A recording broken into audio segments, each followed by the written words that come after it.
This is Cadillac Unscripted on 107.9 CDY. I'm Rich Spicer. Katie Huckle has the week off, and I am pleased to be joined by Trisha Jackson, who is from the American Cancer Society. Trisha, good morning. Good morning. Big day in Cadillac today. Tell us why. Definitely. We are celebrating our 26th annual Relay for Life event in Cadillac at the Cadillac City Park, celebrating survivors, remembering people that we've lost, and, of course, fighting back against the dreadful disease. So tell me a little bit, Trisha, in the last couple of years, obviously COVID really threw a wrench into a whole lot of events just like this. How has the American Cancer Society continue to be able to generate donations and keep the free flow of funding going in the last couple years? Sure. Certainly, COVID-19 had its impact on business. It had its impact on nonprofits. It's had its impact on all of us personally. But even though fundraising isn't all we do depends on it. So we are very blessed to have amazing volunteers in and around the state of Michigan, across the country, who band together and put together things like virtual relays and the ability to come through a drive-through ceremony, things like that, and still continued to ask for support, still continued to do the fundraising they could, got creative. A lot of online things were invented during that time, so we were able to fare pretty well and batten down the hatches and make sure that we made the appropriate adjustments to continue to serve patients, which is ultimately the biggest part of what we do. And so we were, fortunately able to continue our impact with research and continue all of the great work that needs to happen to fight back against cancer. In lieu of programs and services, a lot of our money was rerouted to research so that we were able to continue to fund that and lessen the impact to cancer patients across the country. So the one in Wexford County is today from 10 a.m. till 10 p.m. And the event itself has kind of evolved from a 24-hour event that generally happened at the local football field where the track is. So how has the event evolved over the years? Sure. Relay for Life is pretty old. It was started in 1985 with the vision of Dr. Gordy Klatt, who walked for 24 hours. And so 24 hours was a very respectable way to be able to continue his legacy. As these things have changed and societal things have shifted, we've noticed that in some communities a 24-hour event just simply doesn't attract the amount of people that it once did. So we have evolved just naturally by what the community has told us that they wanted. So our event actually begins at noon, ends at 10, so we're looking at a shortened schedule, but was still very jam-packed with the events that you would typically see in the ceremonies, entertainment, things like that throughout the day. I apologize, I said 10 to 10, so it starts at noon. So give me some of the highlights of today's event. Sure, absolutely. After the opening ceremony, which begins at 10, we actually have a cornhole tournament that's starting, and then the members of Moose Lodge are putting together a great list of celebrities to soak in a dunk tank. Then we go into our stage games. Right on the stage, we've got some exciting things to play and to win. Survivors will be recognized at 2 p.m., and then following that, we'll have some open karaoke, a fight-back ceremony, some dancing. We actually have performers Billy Barnett and Adam Joint coming out to entertain for us. They start at 7 o'clock. And then our Luminaria ceremony, which is probably the biggest highlight of any Relay for Life event, that begins at 8:30, just as we start to go into dark. So we'll be having our white bags lining the walkways at the park and recognizing and remembering those people that we've lost to cancer. So, and for everything that I've been told about this event, the Luminaria and the survivors recognition is the heart tugger, right? Well, they're exactly the reason that we're here. We're here to be able to support cancer patients, and we do that through fundraising to be able to make sure that we have the latest and greatest tools and resources to fight cancer, and we do that by providing programs and services to patients. So our survivor ceremony is absolutely a highlight, and our Luminaria at night just leaves you with chills. Give me the times again of the specific events that are going on in association with today's event in Cadillac. Sure. We've got a program on site, so when you stop by, make sure you pick that up. But our opening ceremony kicks off right at noon. We have a cornhole tournament and our dunk tank starting shortly thereafter. We have our stage games at 1 p.m. Our open karaoke begins at 3 p.m. I'm going to back up a little bit because at 2 p.m. there's our survivor ceremony. And at 5 p.m., we'll have a fight back ceremony where you can learn more about the American Cancer Society and what we do. And then we've got music happening basically from 6 o'clock till the end with our Luminaria ceremony at 8:30 p.m. The money that is raised from these events, so you obviously are involved in this at a statewide level, Trisha, but specifically where are the monies that are raised going? Specifically, the American Cancer Society has a wealth of programs and services that we take care of for patients. And the beauty of it is that it doesn't matter whether you have a Relay for Life in your community, whether you raise $1 million in your community, or you raise $2 in your community. Patients have access to our programs and services 100% of the time, 100% of the places. And everyone benefits from research. The American Cancer Society is the largest nonprofit fundraising group that funds research in the entire globe. The only one that funds more research is our United States government, and of course that's only when it gets to clinical trial phase. So we really truly are the leaders in every development and major breakthrough that has ever happened with treating cancer patients. So this is a big, big day, and it's nice to be able to all get together and see each other again, isn't it?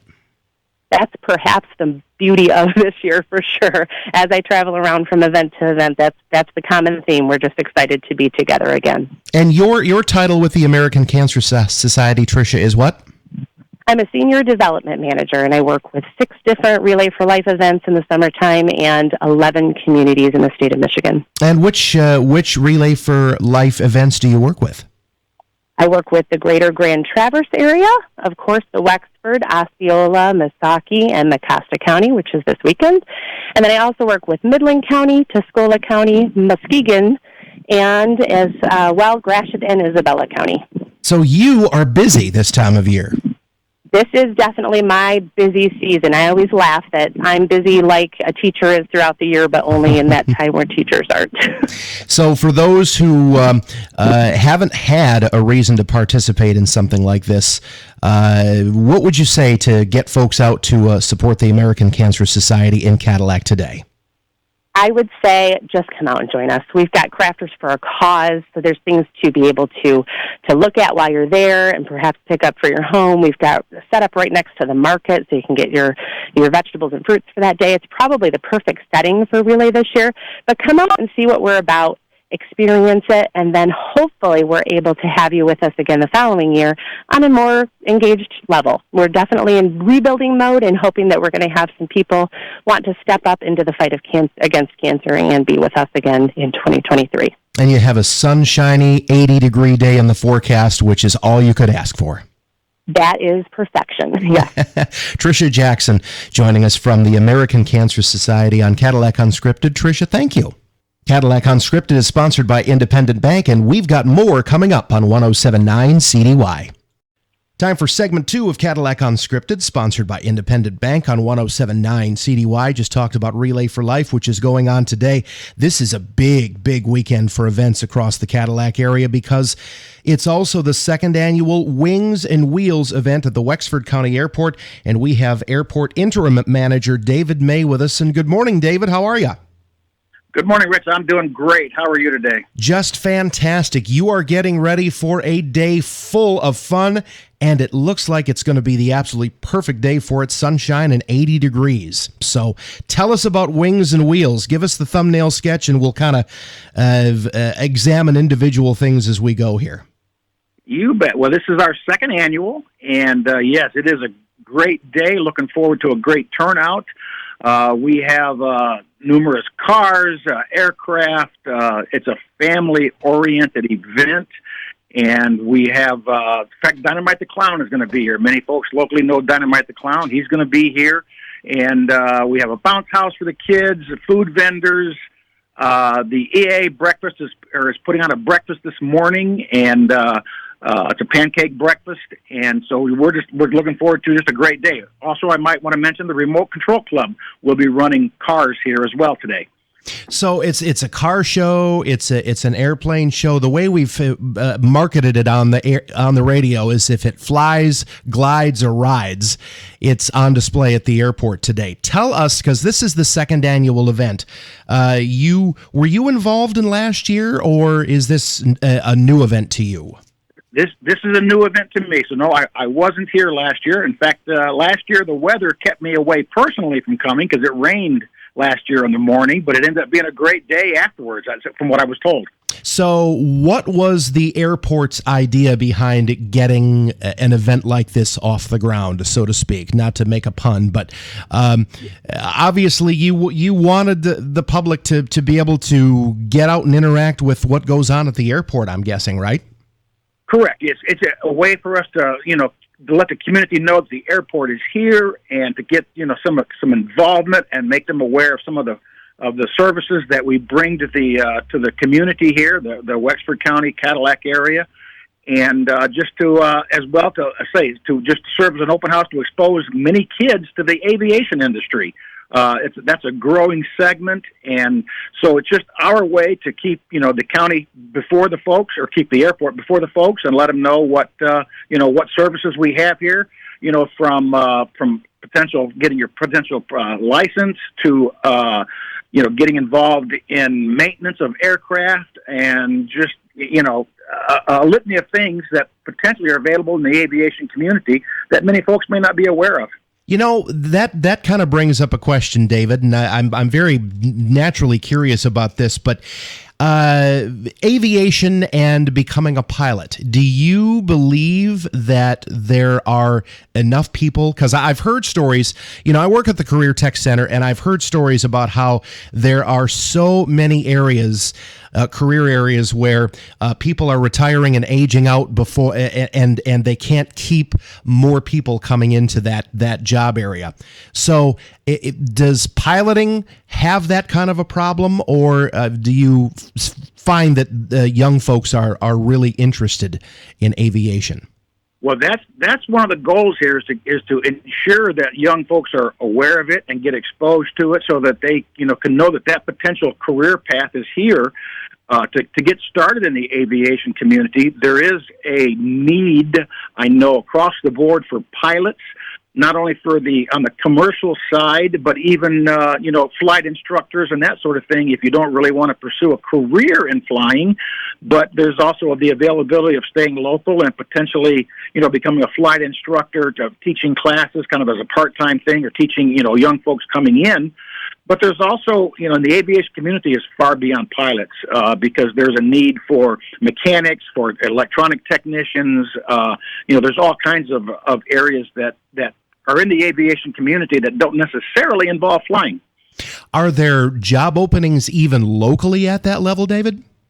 Well, there are a few, and actually, as you can see, I'm serving as the interim manager. So eventually, there will be a opening here for a permanent manager. But there's I shouldn't say always, but we have three what we call they're based repair shops here at the airport that do aircraft and mechanic work on aircraft, and pretty much all of them have staff that works for them. And so there's ways for young people getting in at the ground level, so to speak, to learn how to become a mechanic on an airplane, or get their certifications through the FAA as a mechanic. So those paths are available right here at the Cadillac Airport if anyone wanted to pursue a mechanical type career in aviation. There is that possibility of like I said, getting your career started here with one of the shops that's here at the airport. Well, and I do know, because I work at the Career Tech Center. I work with David Mackey, and he's training up future aviation mechanics in his classroom. So that's really cool. Correct. Yes, and of course Dave serves on our board here at the airport, and he's actively involved in helping. In fact, he's here today working the airport, working with me and the rest of a lot of volunteers to help take care of folks as they arrive.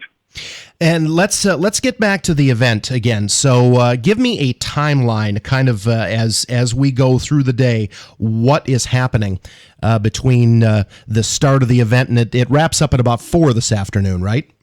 Yes, it does. It wraps up at 4 o'clock, and we've got a pancake breakfast going on until about 10:30, 11 o'clock, unless they run out of batter sooner. The EAA, the Experimental Aircraft Association, Chapter 234 out of Traverse City, is putting on the breakfast here this morning. And then at 10 o'clock, we have the gates open for the general public to come in and view aircraft and to take part in all the festivities. And we're going to have regular food vendors that are going to be here. We have 3 different food vendors that are going to be here and set up to serve. And then as the day goes on, again, like I said, we got Dynamite the Clown going to be here. We've got a bounce house. We've got the car show. Again, we don't know the exact numbers yet, but we're expecting well over 60 cars when they're all settled in here this morning. Basically, bring the whole family. That's the whole idea. Oh, exactly. Yes, we want it to be a family event, and that again. And as well, the focus is trying to expose younger people to the aviation industry, and again, to make the local area aware of just what all we do. One of the things that we do here, I might just mention as a side, is we do a lot of freight that goes out of here at different times of the day. We never know when they're going to have it, but there's a lot of hotshot freight that goes out. A lot of it goes out down to Alabama for Mercedes-Benz. They do a lot of business with Chippewa Plastics down in Everett, and so quite often we are getting jets coming in to pick up freight that needs to be hot-shotted straight down to Alabama for Mercedes-Benz. I would think the airport probably has a very harmonious relationship with a lot of the local industrial base with their products going out. Would that not be far from the truth? Well, it is, and one of my goals is to try to build on that as well. But yes, and that's part of the reason for doing this event is to keep our name before the community, and so that we don't do freight necessarily every day, but it is a larger segment of our industry that seems to be growing. We've had quite a bit of that going out over the past 2 or 3 months. So you were mentioning about the pancake breakfast coming up, which is going to kind of kick off the day, and you mentioned the words EAA. Is that Experimental Aircraft Association? Is that what that stands for? Yes, it is. Yes, it is. And it's Chapter 234 out of Traverse City that is putting on the breakfast here this morning. Define what an experimental aircraft is for those of us who don't know. Well, that's where you're putting me a little bit on the spot, and I like that. Don't get me wrong. The best way I can describe it is that there's the licensing and requirements for an experimental aircraft are much less rigid in requirements than a true single engine or a true private pilot's license. You don't have to have a private pilot's license to fly an experimental aircraft. Okay. So really, I mean, a lot of folks can learn a whole lot about what goes on at the airport today that maybe they didn't know. Correct. We have the Civil Air Patrol is here this morning or today. They have a booth set up, and that's another area that provides service for patrolling the areas. From they do things like search and rescue, helping that. The Civil Air Patrol is involved, of course, all across the country. There are chapters of the Civil Air Patrol, and they have a table and an aircraft set up here today. And of course, they would love nothing more than to talk to young people about potentially getting involved, in the Civil Air Patrol. Interesting. And what does the Civil Air Patrol do, David? They do they do a lot of assist in search and rescue, or they're prepared to do to help in matters of disaster. They have been known to go out and do checks for forest fires, looking for disasters of that might have sprung up. They assist their potentially first responders in a lot of aerial view or coverage that they can provide by putting a plane up in the air. Okay, very good. David, this sounds like it's going to be a fantastic day. Obviously, when you're putting together something like this, you're hoping against hope that the weather is good. Last year, it sounds like it was kind of not great in the morning, but better as the day went along. Today is going to be fantastic. So what would you say for folks who are kind of on the fence here? This is the last week for many communities before school starts. So, and some community school already did start. But what would you say to the community to come out and check out Wings and Wheels today? Well, the weather couldn't be better as far as, for this event today. I mean, we're very appreciative of how we've been blessed with the weather we have today. And to your point, it's going to be one of those last weekends before the holiday weekend next weekend. And this is a great time to come out and get the family exposed, to the airport. You can see maybe you've never been here before or don't know that much about it, but you can walk around and see, different types of aircraft, and most of these are going to be private aircraft, personal aircraft, but there's all kinds there'll be experimental aircraft, and you can just learn a little bit about, especially the experimental aircraft that are here, and then potentially the Civil Air Patrol, or just a day to relax and get out here and have some fun and see some of the remote controlled cars. There's just so much else to do. And I haven't mentioned yet, but the Glider Club will be going up and doing some gliding here later this morning and this afternoon. So, if gliders are your thing, there's a possibility you can go over and talk to them about getting a ride. They are looking at doing rides this afternoon. Sounds like it's going to be a fun day, and must be fun to be a part of it, David. I tell everybody I'm a kid in a candy store. David May is the interim director of the Wexford County Airport, and is one of those who is helping to oversee Wings and Wheels 2022 today, and we invite you out to check it out today at the Wexford County Airport. David, thank you very much for your time today. I appreciate calling, and good talking with you, and looking forward to a great day here. Cadillac Unscripted is sponsored by Independent Bank on 107.9 CDY. We'll see you next week.